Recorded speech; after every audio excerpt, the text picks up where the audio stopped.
Good. We're going to go live here right now.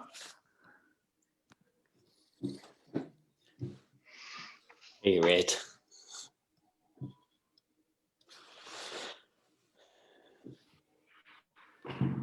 Awesome. Well, welcome to our monthly Acts Shred Talk. I'm here with a whole bunch of people all over the world, and I'll have them introduce themselves here in just a couple of minutes. But first, I want to just kind of recap what Acts is all about. Acts is a network of action sports ministries, and our mission is to connect leaders who are making disciples of Jesus in every action sport, in every nation. Our goal with these Shred Talks really is to create a conversation around a topic so that we can share resources and learn together. We'd like everybody, obviously, to be involved in this conversation, but just to help facilitate it, we've asked a few to join on this group. Basically, we're talking today about networking. But before we jump into that, I want to have each of our partners on our panel here introduce themselves with your name, where you're from, and a little of what you do in a brief thing. Andre, do you want to start us out? Yes. So greetings to all. It's very good to be here again with you guys, talking through some leadership skills. I'm from Brazil, so I live in São Paulo currently, and have been living other places in Brazil. But right now I'm in South Africa, so I'm in Stellenbosch, really freezing here, but very glad to be here with you guys. Yeah. Awesome. Thank you. Who's next?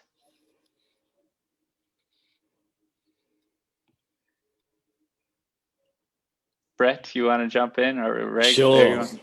Brett Davis from Australia. Been involved with Christian Surfers for a very long time, and been also part of networking the wider action sports ministry and helping to mentor people in leadership, and part of the global sports movement as well over the years. And it's early and cold here. Yes. All right, great. My name is Richard from Jeffreys Bay in South Africa. I started a surf development program focused at vulnerable youth in 2007, calling it Aleph Surf. Been involved with Christian Surfers probably since 2005, like being a student there in Stellenbosch, and first international conference 2008. Over the years, formed amazing relationships and friendships and partnerships, and since 2 years ago, or 2018, been fulfilling the role of regional coordinator for Christian Surfers in Africa and parts of the Middle East. Awesome. Thank you.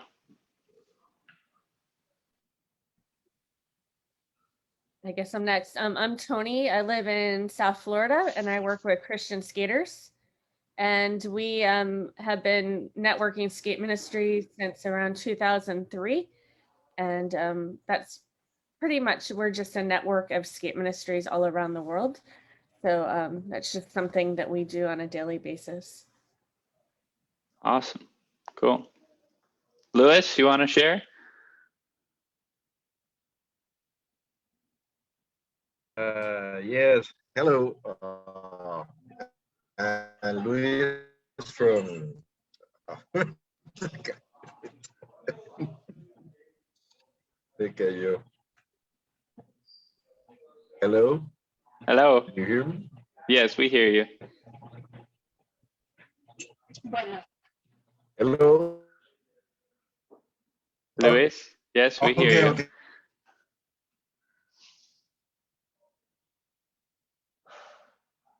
Oh, well, now we don't.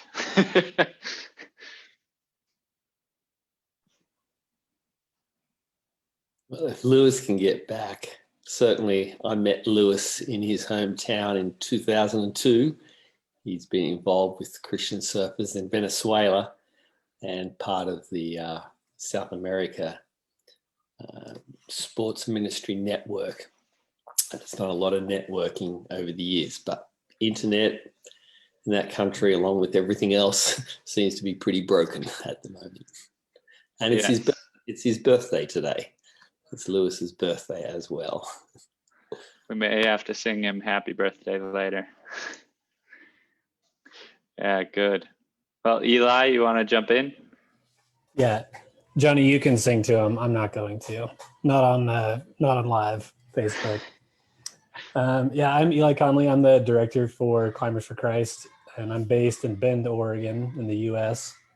We're primarily a U.S. organization, but have a lot of partnerships throughout the world and a few established chapters in Latin America.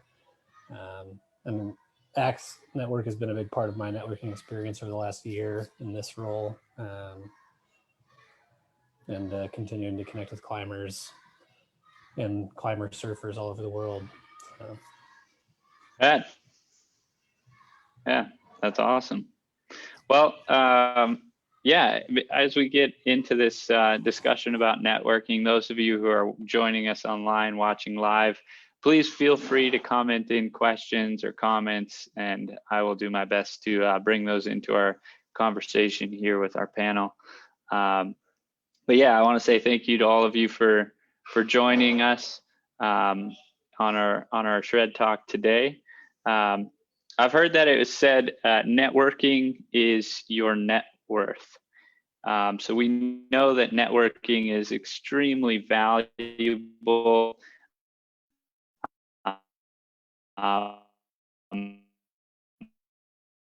It's all about who you know and who you are known by. Truthfully, everyone's disciple at the heart of all of it. And so as leaders, we need to be networkers and be good at networking. And so I want to dive into this discussion a little bit, and you guys can just jump in and start answering questions. Basically want to start with what's your engagement in networking look like on a regular basis?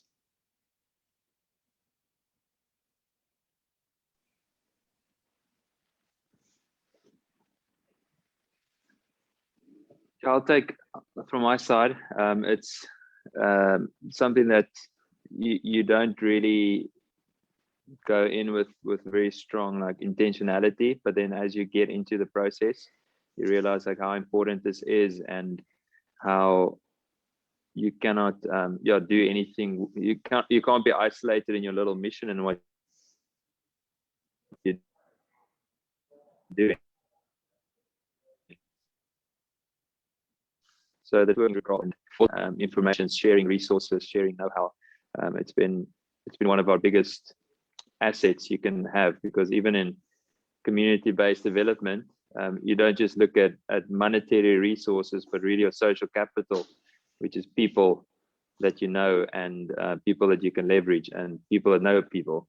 So that's been one of the key parts of what you do. And I think as longer you're in the game, you pick up you pick up skills and you pick up things that you do, and you can't really be an isolated person or a person that draws back when you're in a place of leadership or discipleship or doing any ministry work. You always got to be willing and open and kind of in that space to be willing to meet anyone, have a conversation with anyone. And that's always been our thing. Like we never judge a person on maybe on what they can give us. You know, it's always been one of our almost like important things. Like you treat everybody the same, because you never know who you'll meet and what they go about.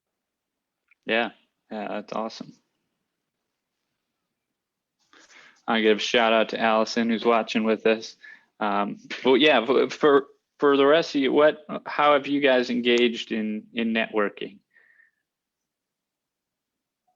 Yeah, so my engagement started years ago, very locally, because like when we think about networking, sometimes our mind goes broader, but this should start really, really locally.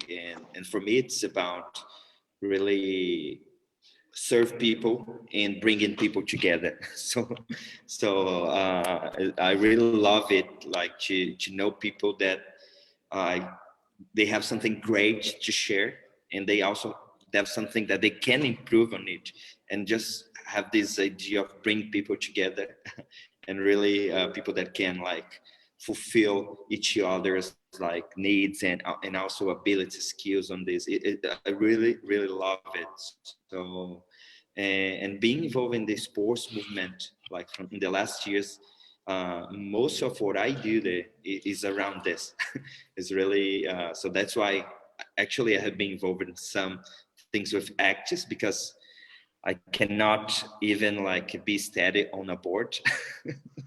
So if it, yeah, I have tried doing skateboarding some, but I can really be steady on that. So I would be falling. But the thing is, I saw that in Brazil we have many good folks like doing great stuff there, and why not bring them together to see something coming up?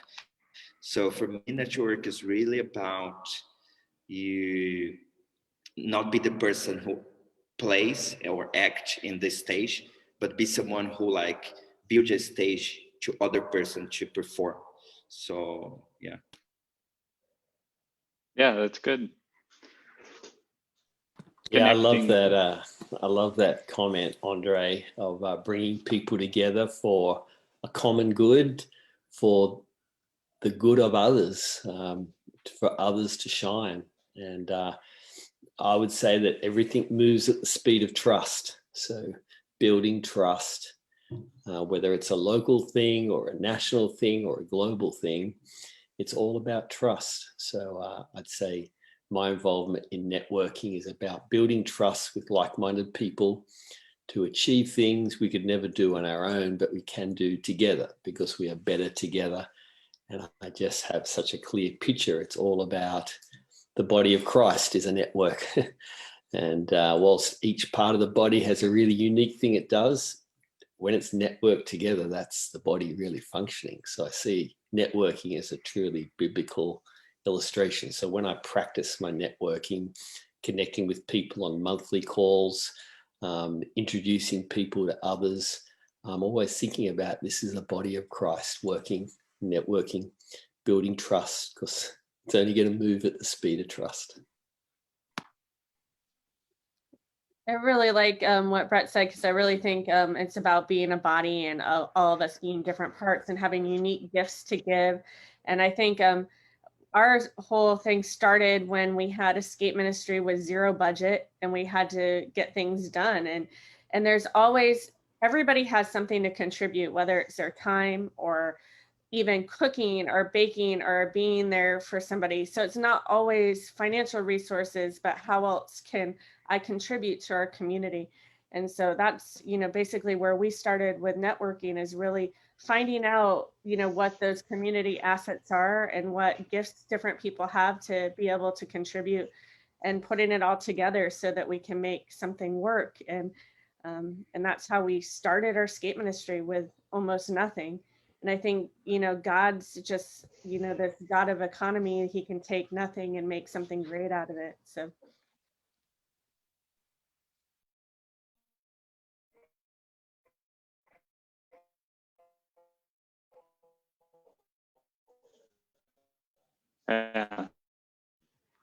A practical question: how many of you guys?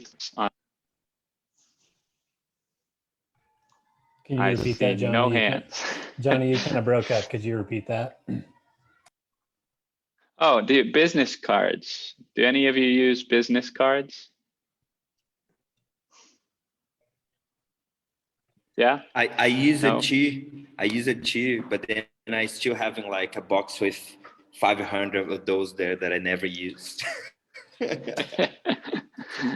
That's me too. I feel like you print business cards and then you put them in a drawer and they sit there. Most of it's just digital for you guys, and on how you connect, like sharing info. Cool. Could you share a positive outcome of networking? Like, how have you seen networking produce something positive? Tony, you were kind of touching on that's how Christian Skaters got started, but do you have any stories of how networking created something new in your ministry?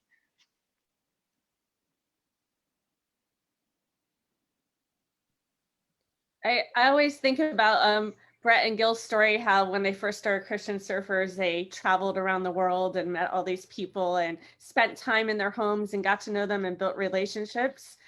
And I always wanted to do that with our family, but we weren't able to. A big benefit for me was from their network that they built. A lot of the surfers knew a skater in their town, and we were able to build off of the network Christian surfers had already established. So that was huge for us. And to be able to have that trust of somebody that I knew that knew them as well. And that was really big for us, knowing that we could trust the local leader, we could get to know them. And then over the years, being able to meet with them face to face in person or have them come stay with us. We might have not been able to take off and go all over the world for a year with our family, but we were able over the years to be able to build those relationships. And like Brett said, that establishes a trust and a deep relationship. And some of the longest leaders that we worked with different skate ministries are because of that. Either they worked with us as a translator or were part of a mission team and we got to know them.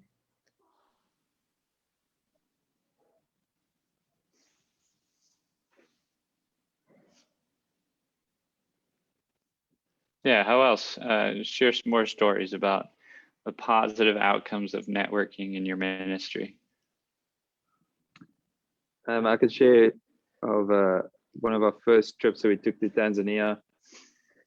We were looking to do some startup surf projects in the area, and just going around and meeting people, and it's kind of in Dar es Salaam, in the main capital.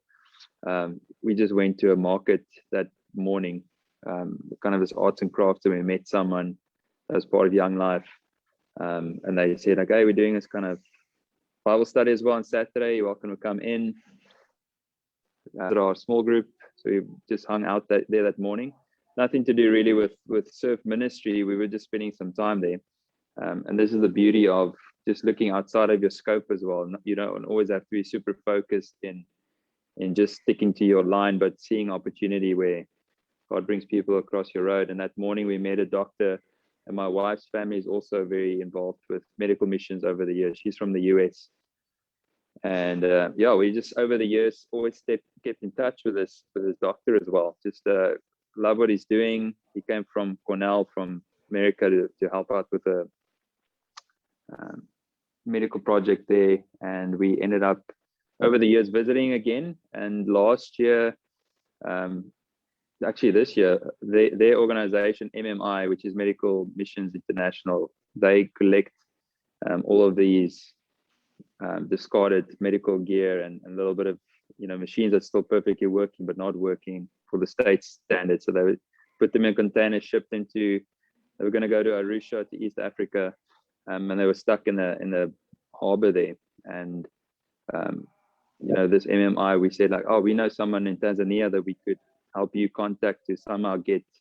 We phoned a doctor and was able, through via networks and his government officials that he knew, to release that, and helped a missions hospital in Arusha, Tanzania. It had nothing to do with a surf ministry, but I love how the Lord kind of, you go in there for a specific reason, but you always keep in touch, because you never know who you will need in a specific time and help you in a specific time.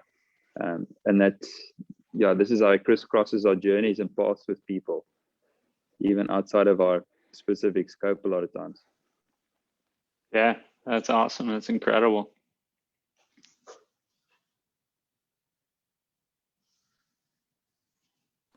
Johnny, it can be local to very vast international. So locally, I had 6 coffees with guys who head up men's ministry in 6 different churches. And now we have a combined men's boot camp, which is held in August.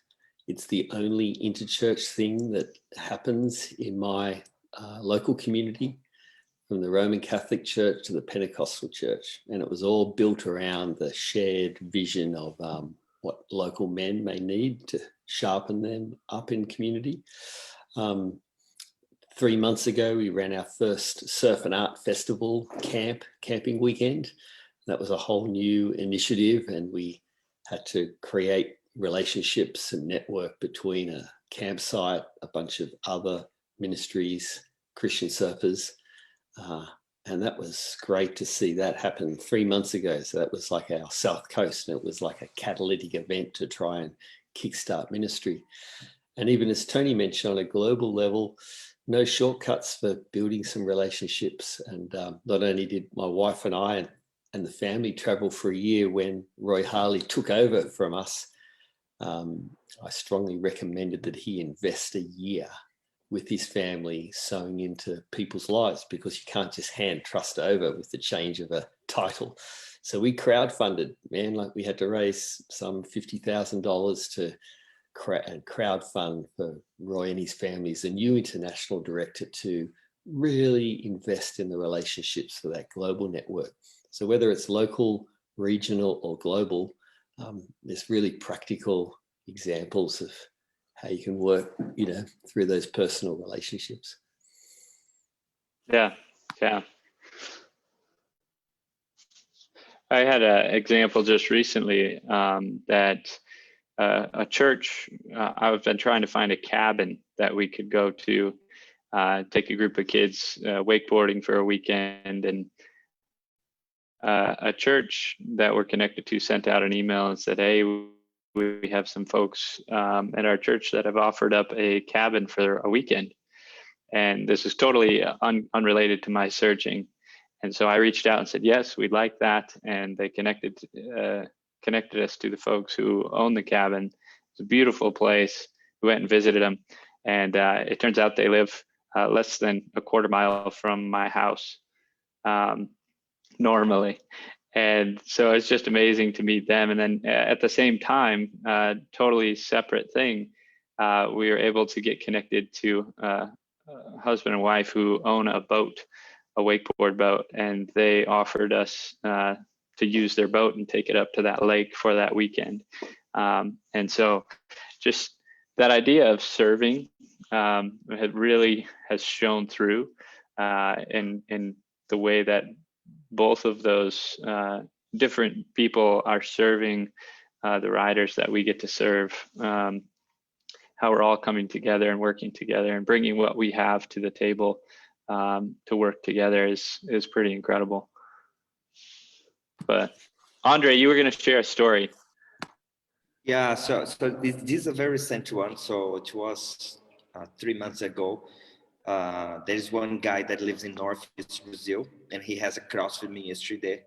And then he was like in this mission of building a new box, a CrossFit box to do ministry. And his project was nice for children in a community. So it's very near to a favela, a slum here in where he lives. And then it was the first time that this happened. I just told the guy, like, can you make me like a list of things that you need to get this done? I have never done this before, so I'm not a guy that really have funds somewhere that can take to somewhere. So, but I just did the ask for him to have this list, and then he took like 4 weeks to send me it. And 2 weeks after the list got to me, I just was in a meeting with guys that were closing a CrossFit gym. And they were about to sell all the equipment, brand new equipment. So it was a project that started in October. They changed their mind, so they were closing it. And then we are like now sending all the equipment to this guy there to make his ministry done. So, and for me, it was like this sense of I didn't really do nothing here. So it was... but it's really nice to see when you make yourself available to this kind of stuff, to be this connector, to be this networker. Like, so also we always think about, like, many times I think about doing network for myself. So how can I like do network so I can improve what we do in ministry here or share what we have in ministry here? But sometimes we'll be just a tool like for others to, and in something that we are not really involved directly. So and so this was really remarkable, like, and really nice. Yeah, that's incredible. It's a cool story. What are some of the obstacles that you guys have experienced in networking? Maybe like what are some of the things that have gotten in the way of making those kind of connections and building those relationships?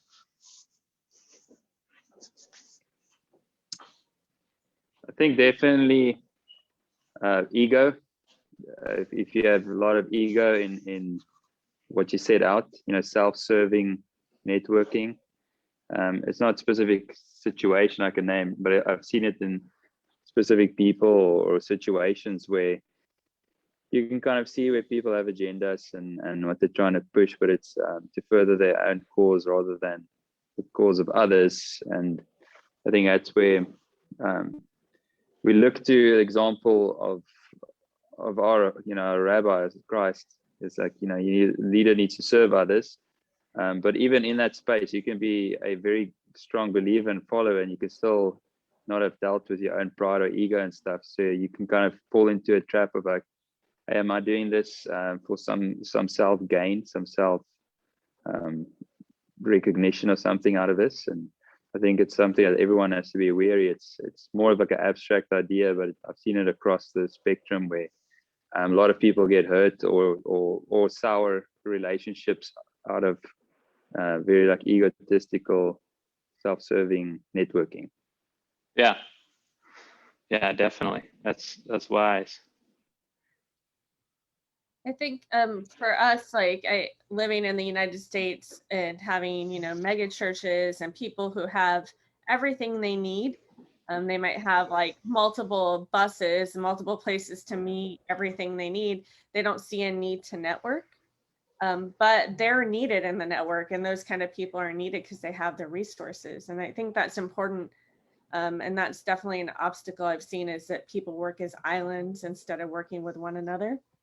And then the other thing that we really noticed with Christian Skaters and why we started is we saw so many skate ministries competing and not working with one another, or just doing the same thing down the street from each other instead of teaming up to reach more people.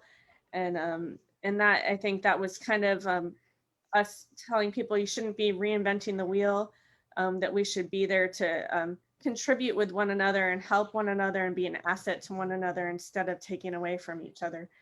And those are just a few things that I've noticed with networking that can get in the way. And a lot of that is ego and, trying to, gain, oh, look at my ministry, look at what I'm doing. And if we're all working for the kingdom and we unite and work together, we can do so much more. Yeah, that's good.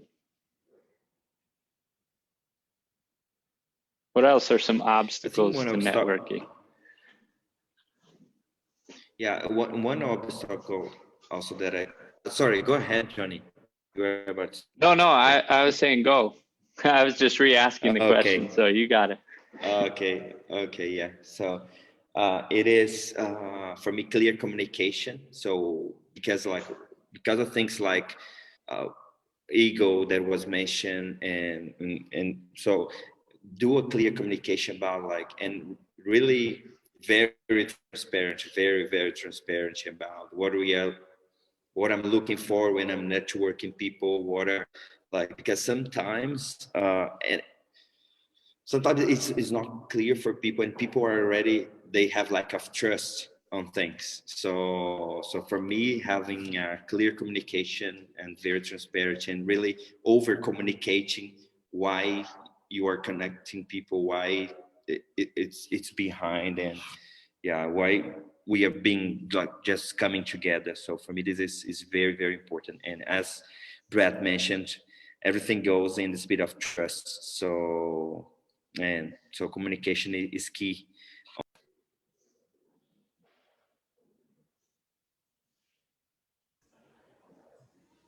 Yeah, I agree with that. And I think that's one of the things that we've seen a little bit internally, excuse me, with Climbers for Christ being a network of climbers. There's confusion sometimes around, are people being connected so that they'll do something for each other, or just so that they get to know each other and then see what happens. And that's kind of that distinction of is it a resource connection or a relationship connection? And when those two get confused, people can get hurt, or they get frustrated with the mission or ministry. And it, like Andre was saying, it's about like clarity of why the connection is happening. And I think the most, like generally the most authentic that I've seen in my short duration in doing it is when it's really just about relationship and resources are out of the way. Because then you deal less with the ego factor, you deal less with the like scarcity of mission feel, but just like getting to know people. And then if it comes up, and in some cases it does right away, there's opportunity to talk about the resource sharing more naturally than coming in with that as kind of your entire focus of showing up. Yeah, that's good. I remember, gosh, this was a while back now, but my board, we were thinking through how could we partner together some organizations here in the US, and how could we learn together, grow together. And I remember one of our board members threw out the idea, why don't you just, bring everybody together, bring all the leaders together and just spend time together. And it was that idea, like you were talking about, Brett, of just building trust. And so we flew these leaders out to a place and just hung out together, and that built the relationships and the trust, and a great partnership that's happened over the many years. And so it's cool how the importance of relationship versus objectives and trying to accomplish something. If you get those two crossed, it can be not great. Yeah, Johnny, I think that speaks to like something that's both an obstacle and a benefit in the last year of networking, and that's like the ability to be together hasn't existed, and that's been an obstacle to deepening of relationship and building of trust beyond the Zoom screen. But it's also generated some really amazing opportunities as people have more access and more familiarity with this kind of discussion and networking call. It's gotten easier to connect overall. So it's a mixed bag, kind of the two edges of the sword, negative and positive. Yeah, definitely. Dylan just commented and said people over process, which I think is, it makes sense of like people are the most important part of the networking piece. So let's who is somebody that you guys look up to as a networker? Like when you think of networking or someone who's well networked, who do you think of?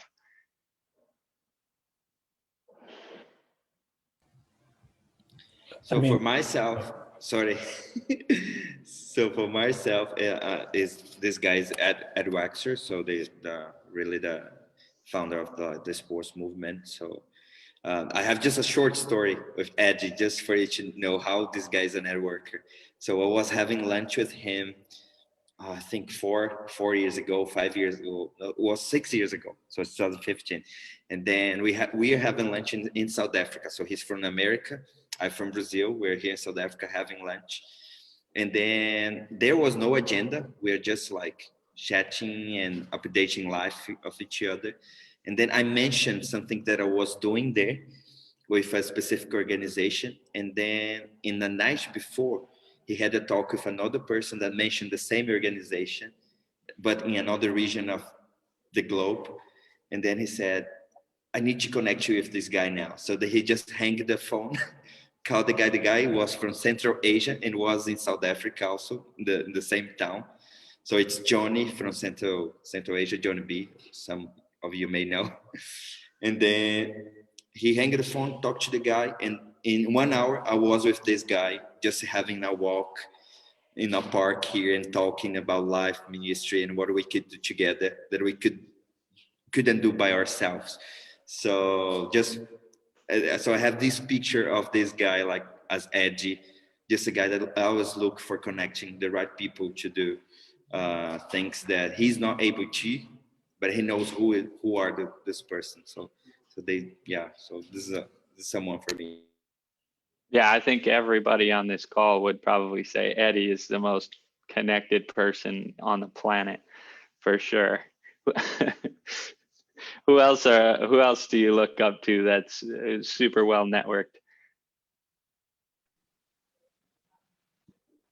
For me, it's also on the call. Brett Davis is obviously over all the years really been inspired about his, not just his travels, but openness to people, and he's a very good listener. He's always been willing to listen and check in with people, and the key part of relationships. So it's always inspiring, and even in his role now as founder advisor, and just is still doing his thing. He's never going to stop networking. So that's always incredible, because he's likes to champion others as well. Yeah, I second that. How do you guys keep track of everyone in your network? Do you have a process that you work through, like on an annual basis? Do you try to connect with each person in your network? Do you roll through your contacts list and reach out to people? Do you got a book of names, or is it like, just the contacts in your phone, or do you have like a CRM, a customer relationship management software that helps you to keep in touch with everyone? What are some of those tools that you use to keep track of everybody that you're connected to?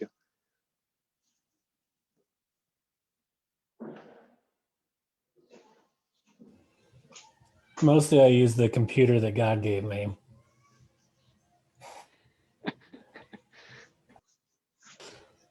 Your brain, that's good. Yeah, but in all seriousness, we use Google Suite stuff for a lot of our document processing stuff for Climbers for Christ. So I've started keeping a folder that has, in some cases, a document for each person that I know, and that's where I'll go and I'll like input notes from my most recent conversation. I would like to say I'm good at using that, but I'm okay at using my own system, but it's already proven really useful to know that I can go and look at my Brett Davis document and be like, okay, that's what we talked about last time. That's what I remember. And I think that kind of system has been a good tool, especially for the key relationships, the 7 to 10 people that I chat with consistently, learn from consistently. It's been a great place to keep it. And it's a work in progress as far as whether they're like a spreadsheet with just everybody in there is kind of the ideal long-term scenario. But at this stage, it's a smattering of actual sticky notes on my desk and Google Docs on the old computer. Nice.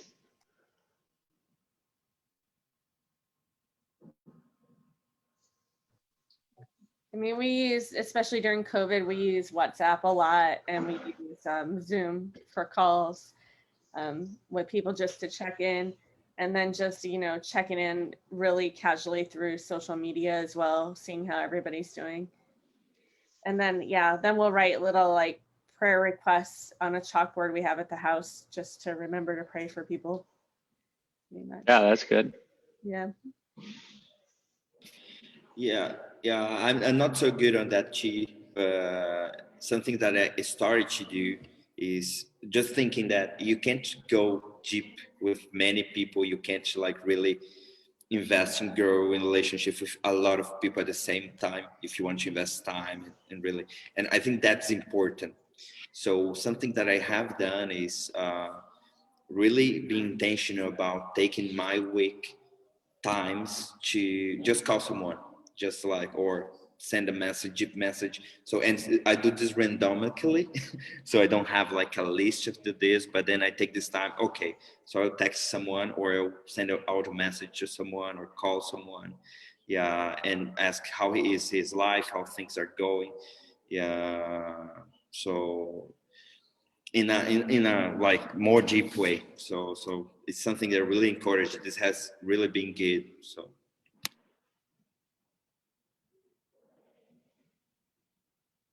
Yeah, sometimes if I got a long drive, I'll just, scroll and hit a name and call and say, hey, what's going on? How are you?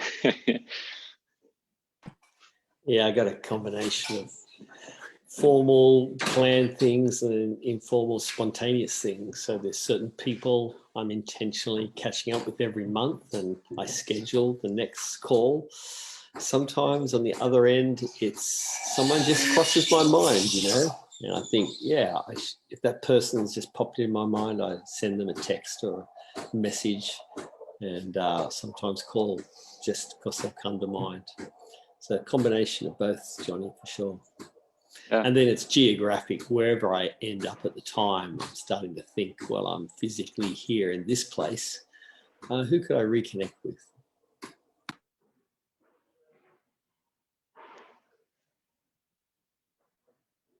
Yeah, that's good.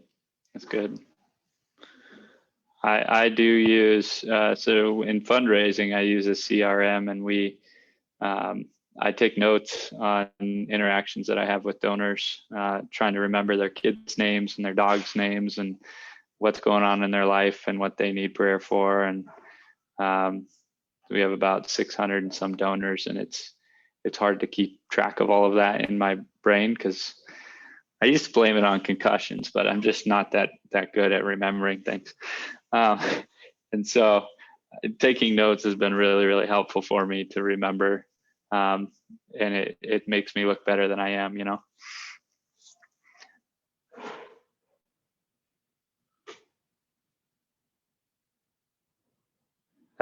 If you could start your networking all over again, what would be something that you would do differently?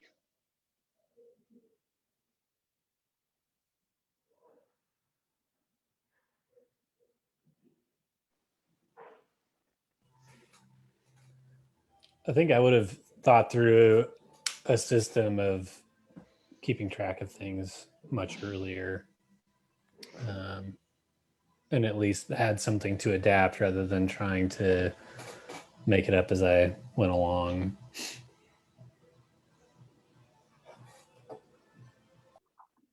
Yeah, I would have to agree as well. It's definitely, if you could have had a better record keeping, or kind of a database that you can formalize of everyone. But I'm also very much difficult with personality, like you know what you're driven, because it's very spur of the moment person a lot of times, and so already present with the people that you're with.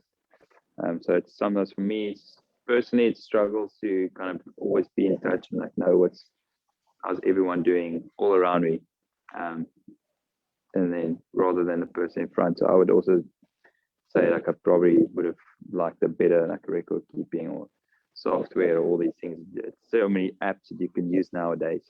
Now it feels like I'm trying to play catch up with everything.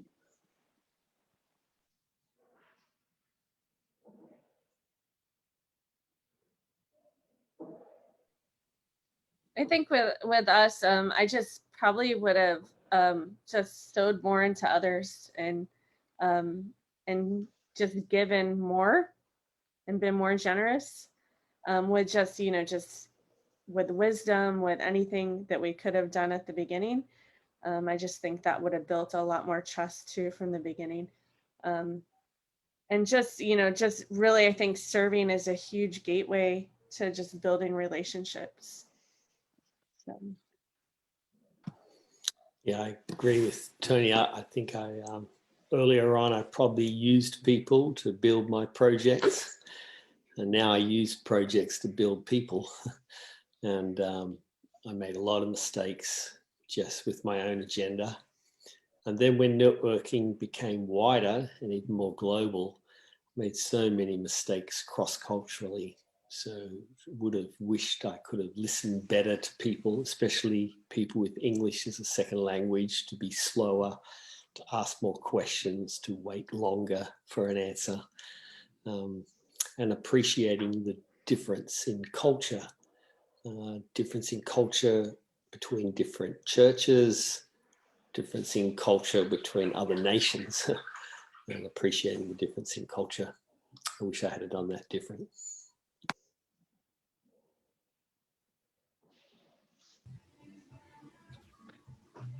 I could say look for the best people but because this is not a business network, it's a kingdom network.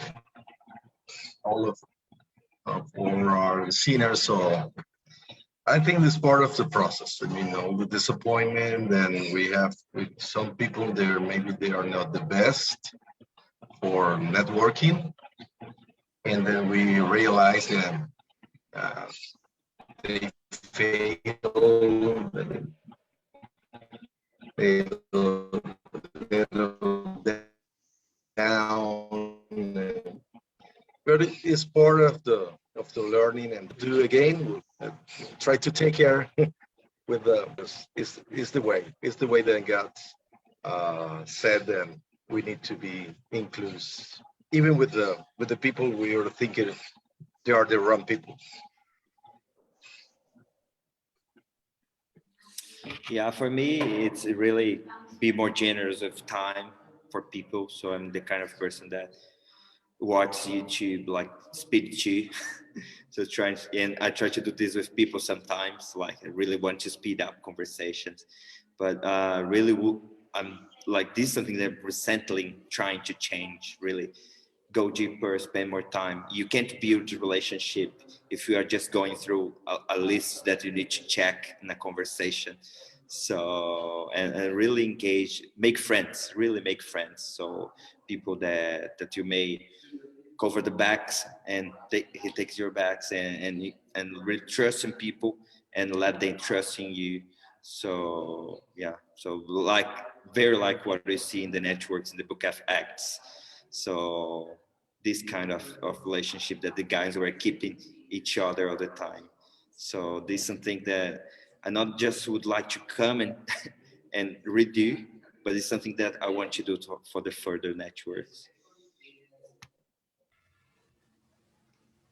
Yeah, I think that's a really cool point, like being focused on building relationship and trust, which has come up obviously a few times. But I think for some people, networking is more fun than the other working we have to do. I'm definitely one of those people. And just recognizing that needing to slow down and maybe shrink the network at different times in the year or different times in the history of your position with the ministry or whatever, so that you don't lose track of those other things that you have to do to make sure that you're maintaining trust and maintaining relationship with the people who rely on you to do the work that they're doing. So just keeping the networking effort appropriate to the amount of time and relationship that you can carry so that you don't leave people hanging, or you see where you need to connect other people and leave it instead of connecting other people and staying part of that circle of relationship there too. I think I'll say one more thing too, is I think I kind of tend to be more introverted.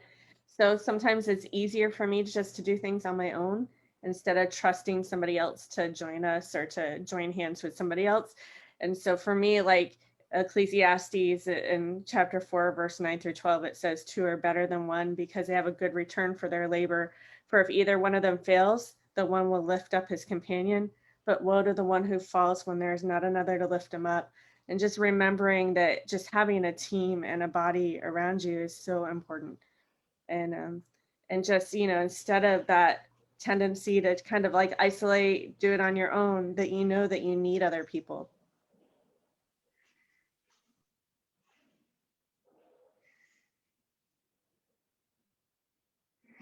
There's a book out there. I don't really remember what it's called, but I think it just came out. Some really smart guy with a crazy laugh wrote something about multiplying your time.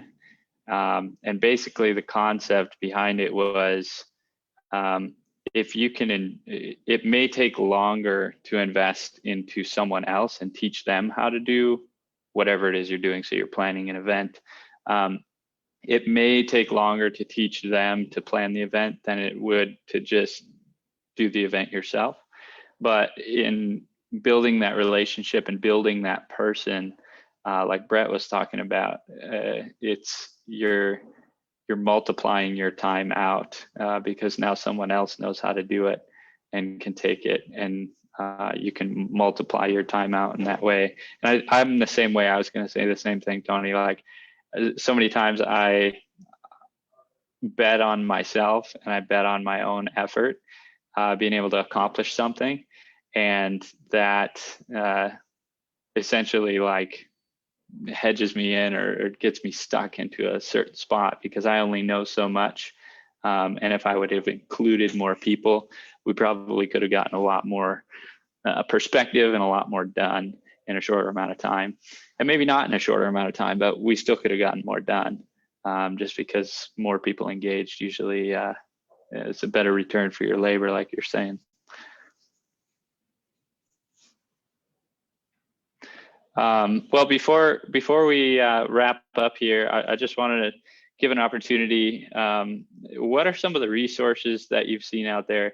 I was just talking about a book that I don't know the name of. So, but are there any books that you've learned from, or classes that you've attended, or podcasts that you've heard that have really inspired you about networking, or even YouTube content? Where do you go to learn about networking and how to build your network, and what are those, some of those finer skills in relationship building and connecting, serving, listening?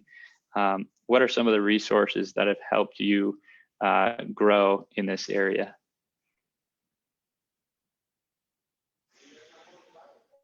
A really good resource I actually learned about from Home Depot, which is really funny, building playgrounds with them, is something called asset-based community development. And there's tons online about it. It's just ABCD, asset-based community development. And just going and seeing how you can do a community map or a project map for something that you're working on, and how you can get the community involved. Because once somebody's involved, they have ownership of it. It becomes their thing too, and they become passionate about it. So if you're trying to network for a purpose, like a project or something you want to do together with others, I think that's a really good resource. I'd say experience. So joining a network intentionally and experiencing that network, experiencing a person who's a good networker. I've learned more about networking by observing others. A couple of books that I wrote down, Leading Kingdom Movements by Breen is a great read. And The Changing Face of Missions, Pocock, Renan and McConnell. I'll write these in the Facebook chat, but Changing Face of Missions. But Breen's book, Leading Kingdom Movements, is quite special, that apostolic entrepreneurial networking. There's a whole lot. There's another one on Culture Maps by Myers. She's a secular writer, but culture maps when it comes to interacting with different cultures. That was an awesome read as well. But nothing beats experience. The first time I got invited into a network where we were going to gather national leaders for 24 hours with no agenda, I thought, man, that's going to drive me crazy. It was one of the best networks I ever joined. Yeah, I think the same as Brett, and I think that I'm so blessed to grow as a leader in the midst of so great networkers, guys that really love to do that and really do this well, and also that people that allow me to do a lot of mistakes on that too, so I could learn from. But there is a TED talk that really helped me. I think it's the Start With Why. Simon Sinek is a very known TED talk, so you can go on YouTube. But talks about communication and like how to share ideas, how you share this. And I think this is very important as you network, like really know where to start with, how to share well, what you're thinking and why you're like, so this I really recommend. So it's a TED talk by Simon Sinek, and then Start With Why. Yeah, good. Any other ones? Yeah, it's kind of an obvious one, but it's been the biggest asset we have is really a prayer life. It's been, even with our funders and donors and people, like, really like, Lord, if this is your kingdom mission that you have us on, and our work that we need to do, you'll send the right people. You'll send the right people who's going to partner with us. You're going to send the right people to network with us. And I can testify, because yesterday was kind of a low day for me. Congratulations, South Africa is still extending. We've had to cancel our surf camps because of extending our COVID regulations and lockdowns, and not being able to travel at this stage or go to other parts of the continent. I just like, Lord, just feeling like just stuck in a place right now. And later that afternoon, met a gentleman from Senegal whose son is going to do sea salt here in Jeffreys Bay. So it's a country that's on my list, a country we've been praying for, a country that we've been like, we don't know anyone here, but we're looking for people. And God sent him like 100 meters from while I was walking my dog.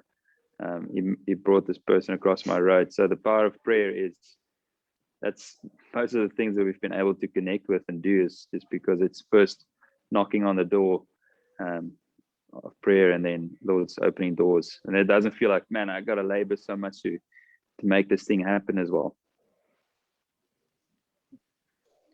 I had one other thing.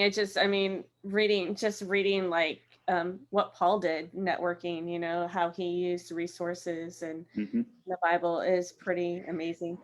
So and just all the traveling and the letters and everything that he did to just encourage others and get others involved in ministry is huge.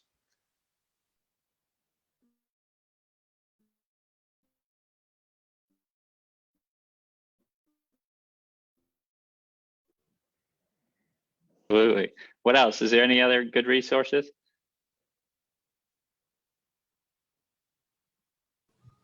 I think the people you already know are sometimes the hidden resource.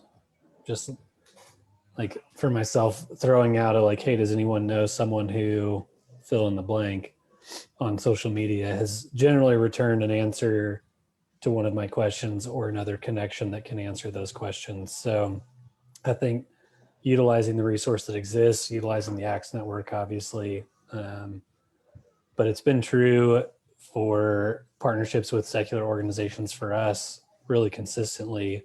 And it goes back to like the people that we know, that we serve with in the community. Sometimes we just got to ask the people we already know. And out of that, your network grows. Yeah, I think they say you're 6 handshakes away from any person in the world. And so that means like, whoever it is you're trying to connect with, or that person that you need, if you just asking around, usually you're a lot closer to them through your network than you think. So that's good. Well, this has been great, guys. Thank you so much for joining us on this Shred Talk. If you have some time, if you're able to go on to the comments and write some of those books and things, or post the Amazon link or whatever it is in there, that would be fantastic. We have lots of question marks asking for all of those resources, so throw those in there. We are going to try to keep this conversation going. We'll keep talking about it. We can get on and chat on our Facebook group here so that we can continue to grow and learn together. And next month, we're going to be hosting a Shred Talk on reaching Gen Z. Gen Z is those ages 6 to 24 currently. So we're talking about reaching young people and how we do that. And so be sure to tune in, share this, invite more people to join this group that are in Action Sports Ministry leadership. And yeah, we will see you next month.